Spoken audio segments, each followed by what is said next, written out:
మత్తయి సువార్త 5వ అధ్యాయము. ఆయన ఆ జనసమూహములను చూచి కొండ ఎక్కి కూర్చుండగా ఆయన శిష్యులు ఆయన యొద్దకు వచ్చిరి. అప్పుడు ఆయన నోరు తెరచి ఈలాగు బోధింపసాగెను. ఆత్మ విషయమై దీనులైన వారు ధన్యులు, పరలోక రాజ్యము వారిది. దుఃఖపడువారు ధన్యులు, వారు ఓదార్చబడుదురు.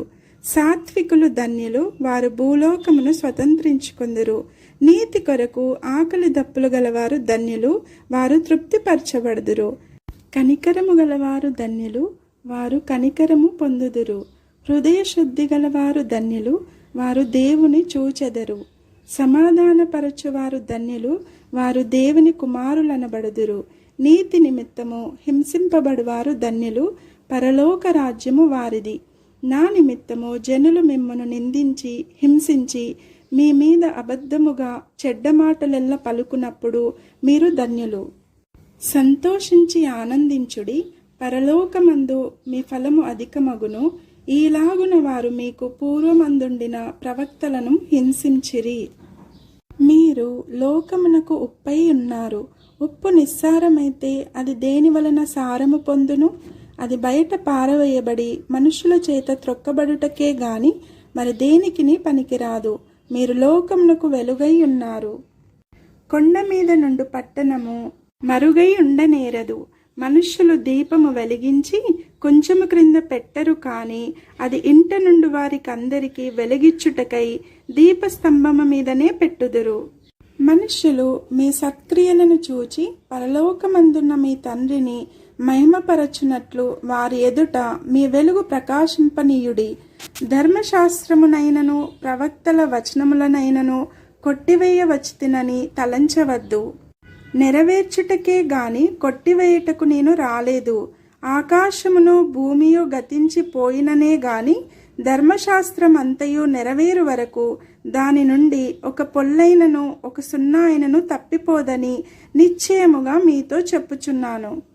కాబట్టి ఈ ఆజ్ఞలలో మిగుల అల్పమైన ఒక దానినైనను మీరి మనుష్యులకు అలాగున చేయ బోధించువాడెవడో వాడు పరలోక రాజ్యంలో మిగుల అల్పుడనబడును.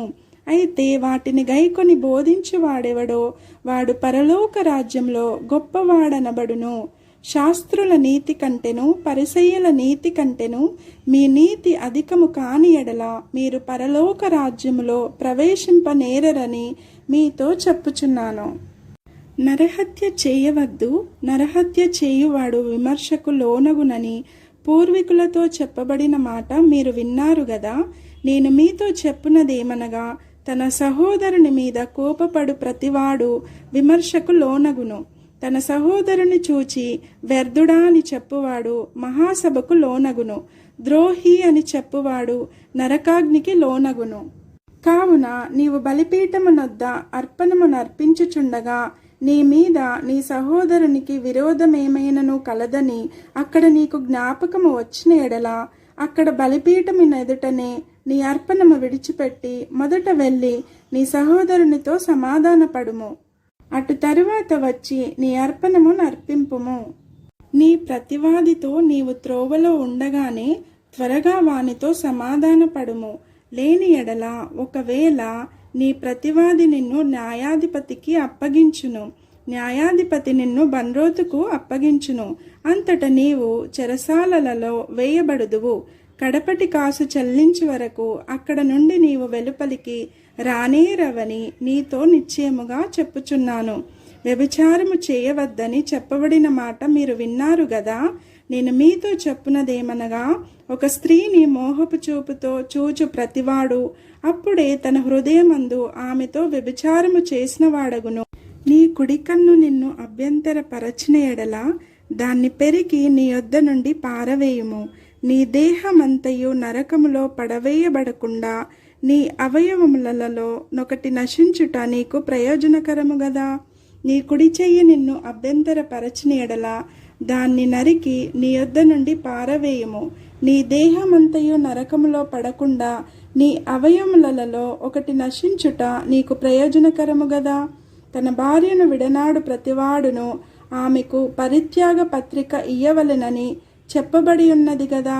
నేను మీతో చెప్పునదేమనగా, వ్యభిచార కారణమును బట్టి కాక తన భార్యను విడనాడు ప్రతివాడును ఆమెను వ్యభిచారినిగా చేయుచున్నాడు. విడనాడబడిన దానిని పెండ్లాడువాడు వ్యభిచరించుచున్నాడు. మరియు నీవు అప్రమాణము చేయక నీ ప్రమాణములను ప్రభువునకు చెల్లింపవలెనని పూర్వీకులతో చెప్పబడిన మాట మీరు విన్నారు గదా. నేను మీతో చెప్పునదేమనగా, ఎంత మాత్రము ఒట్టు పెట్టుకొనవద్దు. ఆకాశము తోడనవద్దు, అది దేవుని సింహాసనము. భూమి తోడనవద్దు, అది ఆయన పాదపీఠము. యెరూషలేము తోడనవద్దు, అది మహారాజు పట్టణము. నీ తల తోడని ఒట్టు పెట్టుకొనవద్దు. నీవు ఒక వెంట్రుకనైనను తెలుపుగా గాని నలుపుగా గాని చేయలేవు. మీ మాట అవునంటే అవును, కాదంటే కాదు అని ఉండవలెను. వీటికి మించునది దుష్టుని నుండి పుట్టునది. కంటికి కన్ను, పంటికి పళ్ళు అని చెప్పబడిన మాట మీరు విన్నారు గదా. నేను మీతో చెప్పునదేమనగా, దుష్టుని ఎదిరింపక నిన్ను కుడి చెంప మీద కొట్టువాని వైపునకు ఎడమ చెంప కూడా త్రిప్పుము. ఎవడైనా నీ మీద వ్యాజ్యము వేసి నీ అంగీ తీసుకున్న గోరిన ఎడల వానికి నీ పై వస్త్రము కూడా ఇచ్చివేయము. ఒకడు 1 మైలు దూరము రమ్మని నిన్ను బలవంతము చేసిన ఎడల వానితో కూడా 2 మైళ్ళు వెళ్ళుము. నిన్ను అడుగువానికిమ్ము, నిన్ను అప్పు అడుగగోరువాని నుండి నీ ముఖము త్రిప్పుకొనవద్దు. నీ పొరుగువాన్ని ప్రేమించి నీ శత్రువును ద్వేషించుమని చెప్పబడిన మాట మీరు విన్నారు గదా.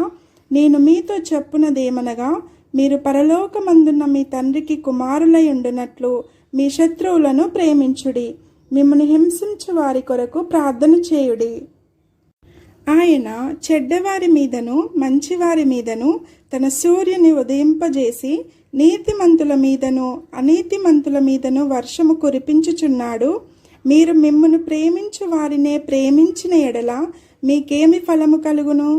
సుంకరులను అలాగు చేయుచున్నారు కదా. మీ సహోదరులకు మాత్రము వందనము చేసిన ఎడల మీరు ఎక్కువ చేయుచున్నదేమి? అన్యజనులను అలాగు చేయుచున్నారు గదా. మీ పరలోకపు తండ్రి పరిపూర్ణుడు గనుక మీరును పరిపూర్ణులుగా ఉండెదరు.